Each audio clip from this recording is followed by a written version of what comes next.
mga kapigi, andito tayo sa Inco Bayambang and bibili tayo ng digital scale kasi nabalitaan namin na mura ang digital scale dito and marami pa silang ino-offer.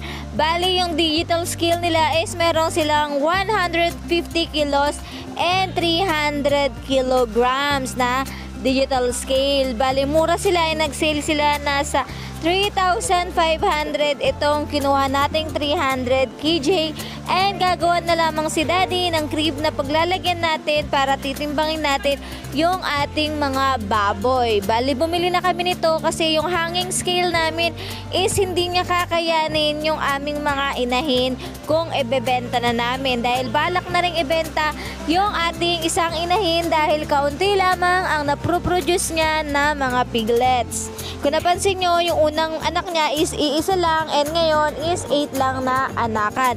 So bali sabi ni Daddy is magpapalit na lamang tayo ng inahin and ibebenta na lang namin siya para meron tayong pang budget doon sa susunod nating gagawin mga inahing baboy. Ang dami palang naka-discount dito. Meron din silang mga 50% off.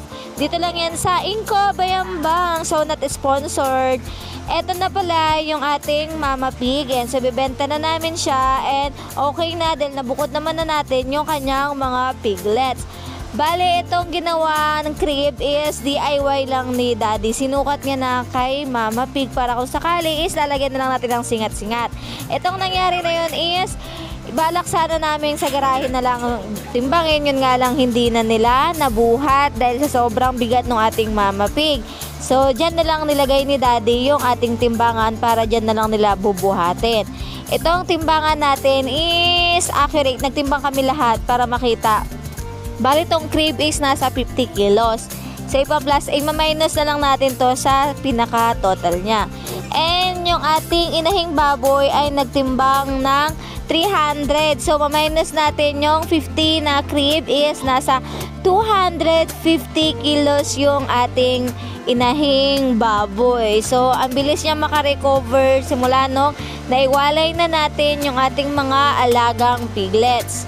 Ang laban natin is live weight. Ang live weight pa lang dito sa amin ng kaong ay nasa 140. So bali 250 times 140 equals nasa 35,000 yung ating inahing baboy na ito. And if free delivery na lamang po natin kasi malapit lang po dito sa amin. Pero pag malayo po, nagcha-charge po kami ng delivery fee kasi mahal po yung gasolina ngayon and pataas ng pataas yung ating gasolina.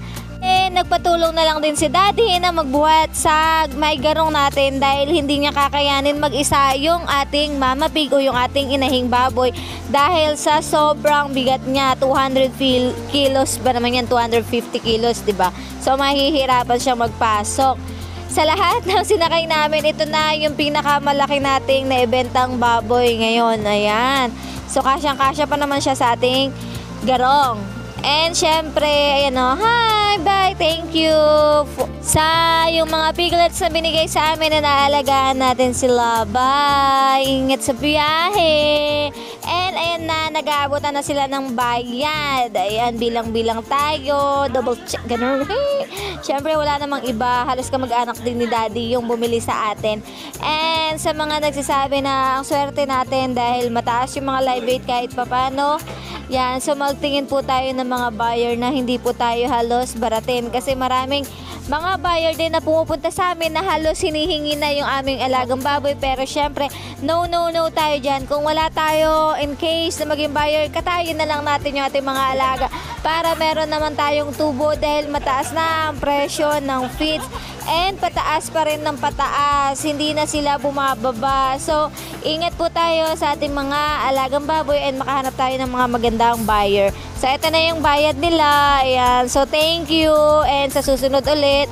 Ayan, so ating mga suki, ayan, alam na kasi nila na nag-aalaga tayo ng baboy kaya sila mismo na yung pumupunta dito sa ating bahay. So sa mga kapwa ko backyard farming dyan, tiwala lang and magkakaroon din tayo ng magandang kita. So happy farming. Ayan, so i-deliver na ni Daddy yung ating inahing baboy. Ayan, so kung nagustuhan nyo yung ating munting video, please like, comment, and subscribe. yan. Itong video na to ay para ma-inspire po tayong lahat ng mga backyard farming na nag-aalaga and patuloy tayong mag-alaga. Bye!